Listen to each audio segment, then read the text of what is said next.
everybody and welcome back to my channel. So firstly, apologies. I know every video I seem to be apologising, but this video was meant to come out like a week and a half ago and I just got super busy and my YouTube channel has sort of like taken a bit of a hit. But I now don't think I have any more excuses to why my videos will be late. So I'm hoping that once I get like this schedule back on track, I will actually be fulfilling my weekly video quota. So yes, I'm sorry that this video is late. Everything in the house is nearly done. My blinds are ordered. Obviously this room still needs a bit of work. I've started to like put up a few prints and things just to see if I like the arrangement and stuff like that, and I'm nearly getting there with tidying and organising. I think I need some more storage, that's one thing. But thank you for those of you who have put links to like different things and different Pinterest boards for me, because some things were really useful. And I can't remember the name of it, but the lady who commented with another lady's YouTube channel where she had like a U-shaped workstation, brilliant idea, putting your ironing board right next to your sewing machine. So I'm gonna try and do something like that. But today we are doing another Q&A, but more business related, and then I'm going to tell you some exciting news, which I can't wait to share with you all. It's not like 100% sorted yet, but it's like quite exciting. So I've just noticed that I've still got my band on from the Handmade Fair. I need to cut that off. I'll do that in a minute. But yes, I've just come back from the Handmade Fair in Warwickshire, and we had a lovely long weekend away. And we took the dog with us in the camper van, and that went really well, and she was so well behaved, so that was really good. Today I am wearing my sort of customized big baggy jumper that I did a tutorial on my YouTube channel with, and I'm just wearing a pair of denim shorts and a t-shirt, which are not handmade, but I'm hoping that I will make a pair of denim shorts soon because they are very useful. There's a few questions, not that many, not as many as my previous Q&A, but there's a few sort of questions with like questions in them, so I just thought we'd go through them one at a time, and then hopefully I will answer everything. Also, I'm reading them off my laptop and a few off my phone, so please bear with me. So the first one is from Rebecca Turner Design, and her first question was, did you work full-time somewhere else before? So before I went full-time with my business, I was part-time with my business, and I was working 2 jobs. I worked part-time in a local beauty salon where I do all their computer-based work, mainly because I'm not very good at nails and makeup and stuff. I'm a bit rubbish at that. So I was behind the computer, I was sort of like the secretary, taking appointments and stuff, and I also worked in my local farm shop. I then struggled with having 2 jobs and my business, so I gave up work at the beauty salon and then went full-time at my farm shop. I say my farm shop, my local farm shop. I loved that job so much, and all the staff there were really encouraging of my business. So if I needed like a day off for like a market the next day or whatever, then they'd give me that time, so that was really good. And then the more markets I kept doing and the busier I got, the more days I kept dropping. So I then went to like, I think I went down to 4 days a week working in the farm shop in the end, so I can concentrate on my business. And then it just got a bit ridiculous where I would be working all weekend and then I'd have orders on the Sunday to do by the next weekend. And then I was working 4 days, coming home being really tired, but then I'd eat dinner. This is when I was still living at home with my mum and dad. I'd eat dinner and then I was like working till really late, and my mum would have to be helping me, and she was working as well. And then the sofa in my mum and dad's living room started like pushing more and more into the lounge because I kept buying more fabric that was like being stored behind there where I had my sewing table. And so at that point, mum and dad said, either you move out or you find somewhere to like put this.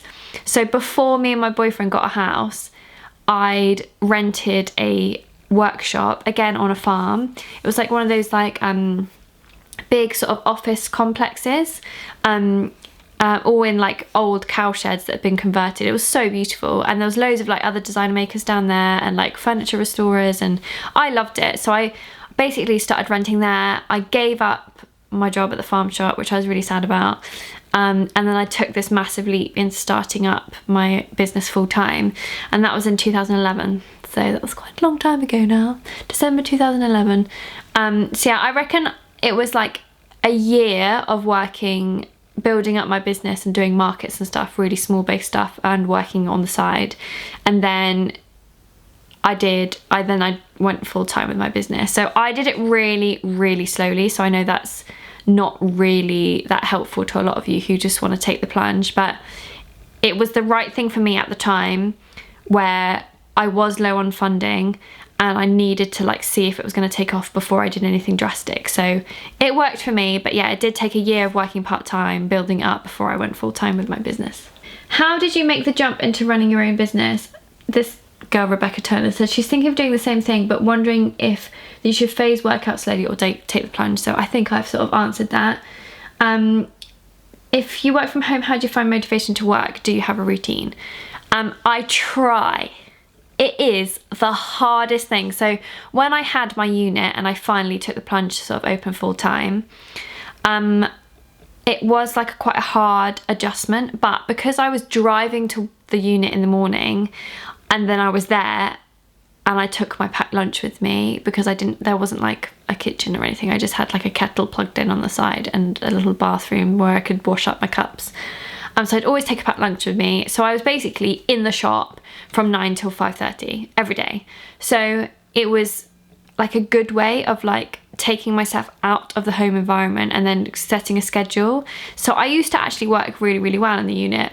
The only time I didn't work well is when in the summer, the cow sheds weren't that well like insulated, and so they would like greenhouses in the summer, and I used to boil like, and you know when you're so hot you can't concentrate, I was like that. So sometimes I'd like cover up the big glass window frontage just to like get it a bit cooler in there, but then people would think I was closed so no one came in to see me working. But that was the only time that I worked really, really badly. So when I was there for 3 years, I think I was down there. I'm pretty sure I was there for 3 years. And then basically what happened was I was spending all this money renting somewhere to work from when my website kicked off, and I had less and less people coming into the shop, more and more people phoning up with orders or buying them on my website. So then I was like paying for this massive workroom for people to come and see and buy stuff and order stuff from, but no one was really using it. So I then decided not to renew my lease, and then to move everything home so that I could still do my local deliveries and stuff to those locals, but I was sort of like cutting my costs a bit, so because my website was basically the only way that I was making loads of money. And when I got home, that was like a really hard adjustment to sort of like stick to a schedule. But what I started doing is I call it brain dumping, but that's like a really horrible way of saying it. But so every morning, the night before I'd work, I'd have this like sheet and I'd work out everything that had to be done and everything that could be done, and a few things that I wanted to do. And then the next morning I'd go up there and then I'd pick like one thing that had to be done, and then I sort of like do a little bit of something I wanted to do, and then if I had time I'd do something from the like could be done list. And that's how I worked. And it did work well, but my issue was when there was like house jobs to do, like wash loads, I'd hear the washing machine. Instead of going like, oh, I'll leave that for half an hour, I'd go, oh, I'll just go do that. And so you'd move away, and then it would take you like so I did that for 20 minutes and I came back. It takes you at least another 15 minutes to like get back into that working zone again. So I was wasting time. So I then had to be really strict on myself and not do anything in the house or like any housework when I had work to do. Obviously, if I had like a free afternoon and I didn't have that much to do and I ticked most of my to-do list off, then I could go and do stuff or like meet my friend for a coffee or whatever. But apart from that, you do have to be really strict. And also one thing that a customer, a very lovely old customer that lived in my mum and dad's village, she said to me when she used to work from home a lot in her youth, she told me the best thing she ever did was get into a routine of getting up, getting dressed, doing her makeup, and then going into like her work room. And she said if you start like getting into your comfy clothes, going like, oh, it doesn't matter, I don't see anyone today, then you do sort of like work at like a slower pace, and you don't sort of like pep yourself up for a working day. And I've almost always stuck to that. I've always got up and got dressed. Occasionally, if I'm working late, I will then go and have like a shower, get into my PJs, and then come back in here and work. And if I'm feeling poorly, I always stay in my pajamas to work because you just feel a bit crap. But apart from that, I always get up and get dressed, and that really, really helps me sort of like set up for the day. How do you balance your work and personal projects? This is quite hard because basically my life is my job. So I have my handmade gifts that I make, personalised gifts that I make every day for orders. I then have my sponsored blog posts and blog posts for other companies that I write. Then I have a little bit of YouTube, and then I have stuff that I want to make for myself, or friends or family or whatever. I have to say the only way I do it is work comes first, and then if I have time to do stuff for myself, I will do it. But basically, I think if you speak to most small business owners, your personal projects do come last, and you don't really get that much time for yourself. If you aren't very motivated, and if you work better on like a reward-based system where if I do one thing, I can do the thing that I want to do, then do a little bit of your personal projects mixed in so that you don't go a bit stir crazy. But the only way I can get my work done is if I don't concentrate on my personal stuff. So that's how I do it anyway. So Carrie from Carrie Can Make It says that she follows me on YouTube and wondered if you can give any advice on setting up a YouTube channel. She wants to do reviews of her makes and fabrics and buys, and a bit of her like sewing tour when her sewing room's done. What sort of webcam do you use? Blah blah blah blah blah. So basically, my YouTube setup is, I'm very lucky that my boyfriend is a photographer and a filmer, so I have his old Lumix GH4 camera, just because high quality videos are much better. I have seen videos of people where they do like a lower quality video, and I personally, because I think it does help if I've studied photography before for my A-levels, and because my boyfriend is a filmer, I can't watch videos that aren't good quality. It drives me nuts and it annoys me, so I don't watch them. So I wouldn't film my videos on a low quality camera unless I am stuck and I have to film it on my phone. I always use a proper camera, and I have a Manfrotto tripod that I stand it on. And I also have a Rode mic for the microphone, because if you can't be heard, then you'll notice in a few of my videos before as well, I haven't turned my microphone on, or like halfway through I've gone and done something and then I've come back and I forgot to turn it on, and the sound quality is so different. So definitely, if you can invest in a really good quality camera and a microphone, that is your best bet. You don't need a tripod, because you can always use like a table with some books stacked up on it to get like the right height. But I like a tripod because I can move it around the room, and when I'm doing my sew alongs, it's really good to have a steady base to work from, and I can just tilt it down to my work table and then you can see everything. So that's how I work. So I hope that really helps. Starting a YouTube channel, just do it. Like, I had no idea that I would have 7,000 subscribers in a year. Do you know what I mean? So just go for it. Like, there's no, what have you got to lose? Like, maybe a couple of hours of your time filming a video and then editing it, but I mean, you can only try, and if it doesn't take off, then it doesn't take off. Like, if people don't like what you say, then they don't like what you say, but there'll always be people that want to listen to you. So I'm just very thankful that you all like listening to me. So even though a few people have commented in the past that my voice is very annoying, but never mind. Right, the next question is actually from my sister. She likes to annoy me, and her question was, when did you make your first million? Well, I think we all know that I haven't made a million yet. And her second question was actually pretty decent, and that was, where do you see Jessie in 5 years' time? So I will leave my exciting news until the end of this video, but I think if you concentrate too much about where you want to go, when you don't fulfill those goals, it can be disheartening. And I think in the handmade industry, I don't want to put any of you off, but it is very heavily saturated.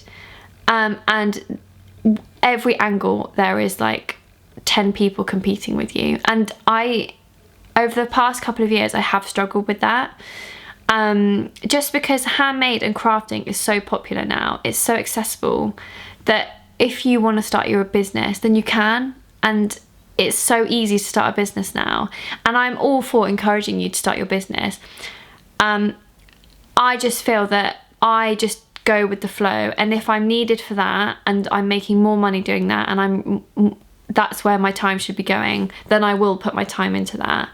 I have to say, you know, if you asked me 3 years ago, 4 years ago, I would have never have thought that I'd be doing way more teaching than making personalized gifts. Like, I always thought that was the only thing that I was going to do.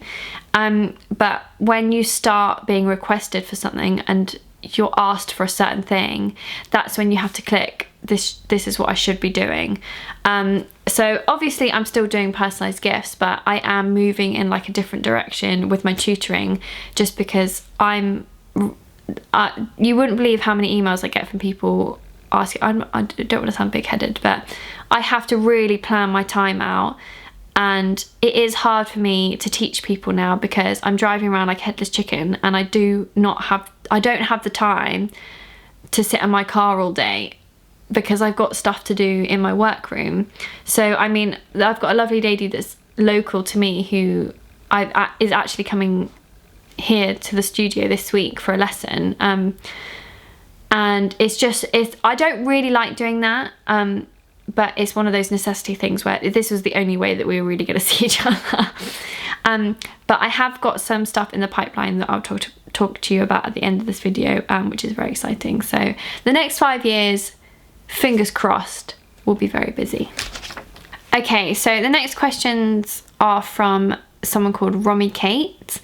And she has quite a few questions, so I just thought I'd go through with them because some of them are quite useful. When did you decide to start your business? How you got started with finances? So, and do you take the plunge and immediately? But I'll go to that in a minute. So, when did I decide to start my business? So I just wanted to make stuff when I got back from my gap year in Australia. I knew that's what I wanted to do. So I just started, and then, like I said, I dwindled out my full-time employment until I could sort of like take this leap, and I had a bit of savings behind me to get that going. Did you take the plunge immediately and buy bulk order materials so you can make a lot of items to sell, or did you start small and build it up? I did bulk buy and got wholesalers for all my fabrics from the get-go, because if you properly work out your profit margins and how much time you need to pay yourself to do the work, you will not make any money if you buy it retail, because you'll have to charge a fortune for it. You could obviously start buying fabrics retail, have a certain price, and then your margins increase as you start buying wholesale items. But I personally took the plunge and just started buying all my supplies wholesale. She said she's been thinking of making and selling handmade things, but it seems like a big risky jump at the start to put all your money in ordering meters of fabric. Yes, it is, but I think my benefit was that I did sort of start, when I started making things, I must say, if I think about it really hard, I didn't buy wholesale fabrics immediately. But then as soon as I knew that I was like, that product was popular, then I did.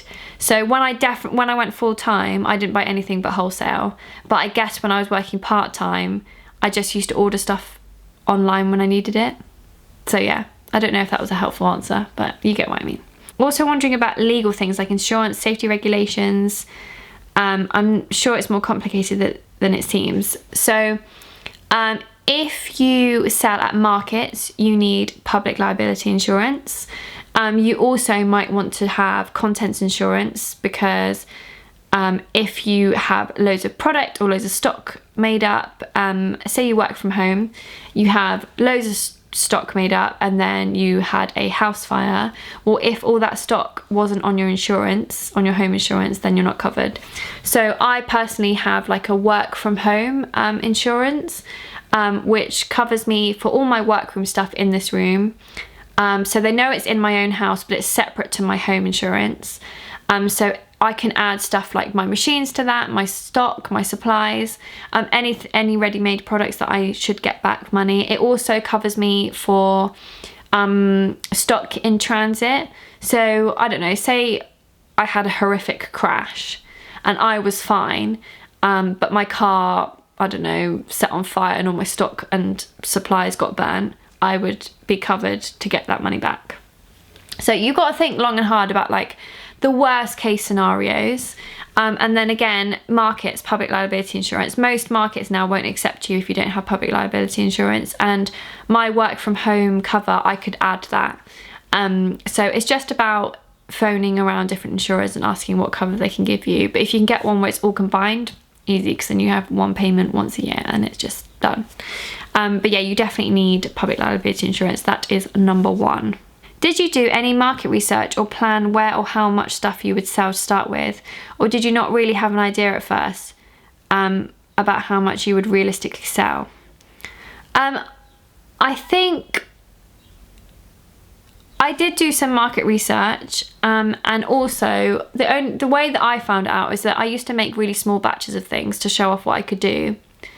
And then what got ordered the most was the products that I needed to concentrate on, and that's how I did it, really. So don't compare yourself too much to other people. Market research is great and I definitely recommend doing it. See who your competitors are, see what their quality is like, see how much they're charging, because if they're selling products by the dozens, either their product is so good that people want it or it's so cheap that people find it easy. Do you know what I mean? So you want to get the price right, what is popular, you want to get that, but the easiest way to do that is make stuff up and see what sells. That's how I did it anyway. And did you originally plan for the business to be your main source of income, or was it just a hobby? I think it was always the plan for it to be my full-time business and my full-time source of income. Whether or not I was going to get there, I didn't know, but when I started, that was the plan. I don't think I ever wanted it to be a hobby. I did enjoy it, but it was always the plan to go full-time. So when I finally went full-time, I was like, yes, I did it. And then all I had to do was stick around. That's probably the hardest bit, sticking around. She said there's quite a lot, so feel free to shorten it, but I didn't, so I hope that was useful. So I think that is all the questions that I had answered. If I didn't answer your question, I'm really, really sorry. I tried to search for all of them, so I hope that I didn't miss anyone out. If you have any further questions, then please comment below and I will just reply on the comments. I won't do another Q&A video because you're probably very bored of them now. So my exciting news, it's not 100% yet, but I am opening up a sewing school. I've wanted to do it for a while now and the opportunity has arisen. We're in the process of getting a big industrial building at the moment, and we're going to have a upstairs workshop and a downstairs supply store, so that we have everything you need for your projects. We're going to do a range of everything from beginners sewing classes for children, teens, adults, right up to dressmaking, quilting groups, hopefully some knitting groups, knitting and crochet groups, if I can get my friend to come. And yes, that is the plan. So it's in the pipeline. Fingers crossed everything's going to go well with this building. You're never too sure, and if it doesn't go well and something goes wrong, we don't get it, then that's fine. We will just look for somewhere else. But hopefully in the next 2 months I will take you on a little journey with me on starting this new venture. I'm not giving up my personalised products yet. I'm going to carry on doing that because I enjoy doing it and that's how I started, and I want to keep doing that. But it means that I will have a base to work from. So I'll be working a bit here a few days a week, and then I'm mostly teaching and working over there. So it means that I can do more YouTube videos, I can show you what fabrics we've got in the shop. I'll hopefully be getting like a few cool tutors in. It will be based in Dorset where I live, North Dorset to be exact. It's sort of halfway between a lot of places where my customers are based and where I do a lot of workshops, so I sort of found like a centre point and we're sort of working from there. I'm hoping that my mum is happy because she's gonna come work for me, and it's gonna be quite a family affair, I reckon, which is very exciting. But obviously it's not 100%, but it is in the pipeline. So if you want to be updated with everything, then make sure you head over to my website and just sign up for newsletters and stuff like that on my subscription at the bottom of the website. Or if you click on my workshops page, there's another subscription bar at the bottom of that just for workshops. So if you only want to hear about workshops and stuff like that, then click on that instead. I've obviously got a lot going on in the next few months anyway. We're only sort of like a month away from the Handmade Fair at Bowood now, and I'm teaching 2 classes a day there. I've got a lot of classes around the Dorset area anyway that I'm doing. There's a lot of private tuition that I'm doing. So I'm gonna be probably super stressed and overrun, but I'm excited, and when the opportunities like this arise, you've got to go for it. So please comment below if you're excited and if you have any questions, and I will get to them soon. But yeah, I'm excited that I can start sort of talking about it now. Everything is being planned, I'm chatting to everyone, and everyone who I seem to speak to is getting really excited about it, so that's a good sign. So yeah, I will see you next week, I promise. And when I say next week, I mean probably the end of this week, because this is now Monday and I'm hoping to have this up tonight. So I will see you at the end of the week for another video, so you're all topped up. Yeah, I'll see you then. Happy handmade, everyone.